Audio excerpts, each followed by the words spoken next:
Good morning, y'all. Hope everyone is doing well. It is another beautiful day in the heartland. I'm currently walking this creek bed looking for some arrowheads, also looking for some sheds as well. But the main reason we came out here is my turkey season starts in a couple days and I need to sight in my gun, my turkey gun. So we're gonna be doing a little walking right now. Later on, sighting the turkey guns, and later on in the video, I'm gonna show you guys my turkey hunting setup. I'm going to show you what gun I use, the ammo I use, the calls, and the decoys, and kind of just give you a rundown on my gear setup. Thorns. My buddy Judd kind of turned me on to this whole arrowhead thing, and where our deer property is at just so happens to be prime arrowhead country. So I'm just basically following these creek beds. I'm looking for these little rock bottoms, and just kind of looking for some white or red shirt rock. I'm kind of just browsing around, see if I can find anything.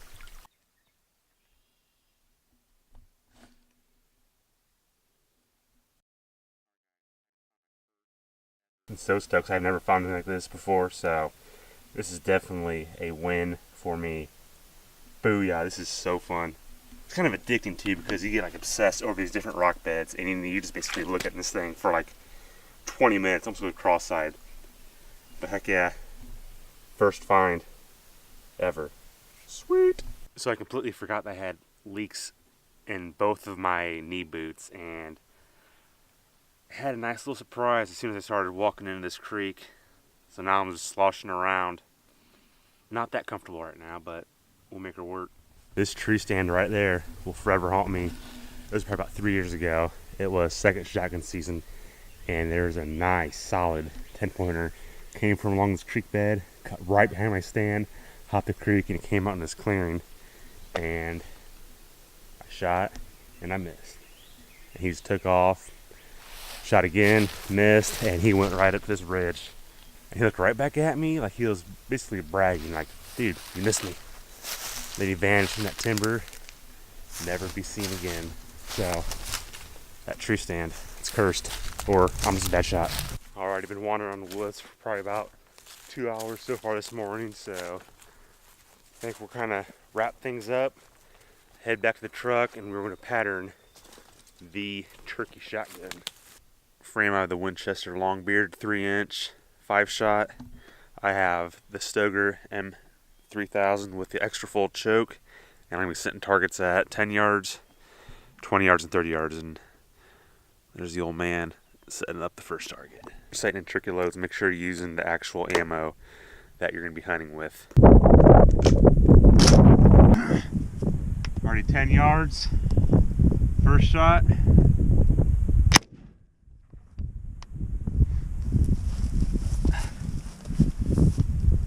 Blew apart the stake. Now we have 2. 10 yards, Winchester Longbeards will do. That's a dead gobbler right there. Let's get this resituated, and let's try 20 yards. 20 yards.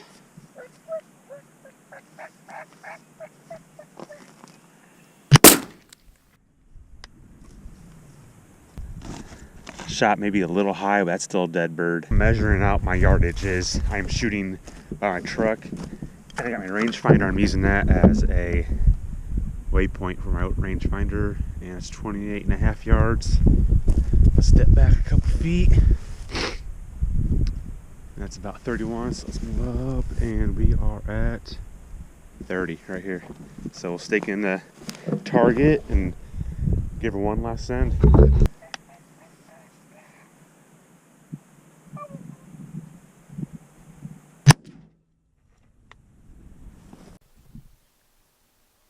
Alrighty guys, this is the 10-yard target. That is obviously a dead bird. I couldn't even count the amount of hits on target.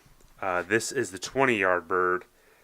There's 50 hits on it. That's obviously going to kill a bird. And then for the 30 yards, I lost it. It's somewhere in my truck. I could not find it, but it is, I think I had probably about 40 or 45 hits. So yeah, those Winchester Longbeards sure do work. Alrighty, now that we're back, I want to give you guys a quick rundown on my gear. It's nothing crazy. It's basically a nice light setup, so it's for easy for running, gunning, on the move, being mobile. So we're gonna start off with the calls. I carry 2 box calls. One is a Flextone beard box, and the other one is a handmade call that my good buddy's grandfather made, and these calls are absolutely awesome. What I have is a couple of different variations of diaphragm calls. Now for these calls I have some bat wings and some split V's. I just have a couple variety of calls on hand just for different situations. Then I also have a slate pot call with a striker, and with that I also have a conditioning pad. It's basically a Brillo pad and some sandpaper, that way you can condition it while you're in the field. It's always nice to have a different variety of calls just for different scenarios, different pitches. And if it's raining, I mean, you can't use your slate call, you can't really use your box calls, so that's why the diaphragm calls come in handy there. And then next, it's kind of not a necessity, but it's more of a luxury. It's a Thermacell. It's basically a mosquito net repellent, which right now it's snowing out and my season starts tomorrow, so I don't think I'm going to be needing Thermacell. But it's nice to have later on in the season. You guys saw previously in this video that I was using the Winchester Longbeard to pattern my gun. It's a 3-inch 1 7/8 5-shot. I've used these shells since I've been turkey hunting, and they've always have killed the bird instantly. And I've always shot my birds 15 to 20 yard range, so I know they're like $20 for a box of 10 shells, so you can pattern your shells, not have to worry about buying a new box. I know most boxes don't come with 5 shells, so you kind of have to buy 1 box to pattern and then 1 box to hunt. So Winchester Longbeards are definitely my go-to shell for turkeys.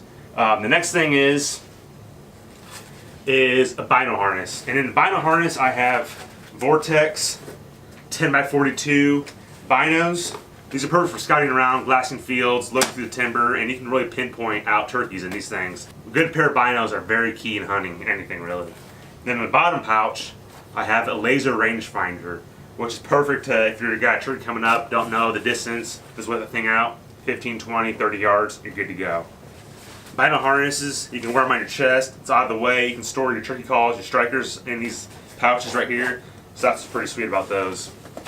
The thing I like to carry on me is like just a simple pair of garden snips. This is perfect for me, especially if I'm moving from spot to spot, tree to tree, and if you're sitting against a tree and there's branches hanging over in your way and you need to clear out your shooting lane, these are perfect to come out, zip it out, clear out your shooting lane, and you're good to go. And they're pretty cheap. You can go to Home Depot, Menards, Lowe's, and get a good pair for under $10. The next thing I like to wear is the buff.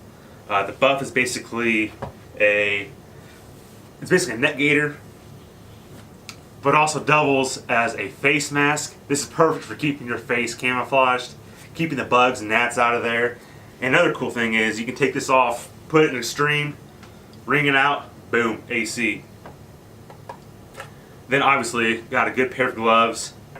Now when we get to decoys, I run a very inexpensive setup. This is a Redhead Reality Series hen decoy. This is like 30 bucks. In my opinion, you don't need to be dropping a couple $100 on decoys when it comes to turkey hunting. I mean, this is my Jake decoy. This is the Flextone Funky Chicken. A lot of guys have talked bad about these, but it's obviously a proven killer because I've killed 3 times using the same setup in the last 3 years. So the whole idea of using this Funky Chicken is it's basically a less intimidating decoy as opposed to having like a strutting Tom or a half strut Tom or a Jake with the fan and a beard. This basically looks like the guy that is hitting on your chick and he's easy to beat up. So this is why it's called the Funky Chicken. And then the way I carry all this stuff out in the field is I use this Insights bag. This bag is actually made for carrying your compound bow or shotgun out in the field. But you open the strap up and it opens up like that, and I'll stuff the decoys in here. And there for all my calls, all my shells, extra clothing, my rain gear. It's an awesome bag, I love it. And then I also carry a fanny pack. This is where I carry all my filming gear, extra batteries, my charging cables, extra lenses. So yeah, that is basically my turkey setup. Like I said, it's super easy, super effective. It's worked for me for the last couple, 2-3 years. Because I'm usually on the move, going from spot to spot. So it works for me. But hope you all enjoyed the video. Good luck this turkey season. Send me all your guys' turkey kills. I want to pack up all this stuff in this bag, and we're going to call it a day. I'm like a kid on Christmas Eve. Tomorrow's opening day of turkey season. Let's do it. Like always, guys, like, comment, subscribe. Once I hit 100 subscribers, I'm going to be doing a pretty sweet giveaway. So, until next time, see ya.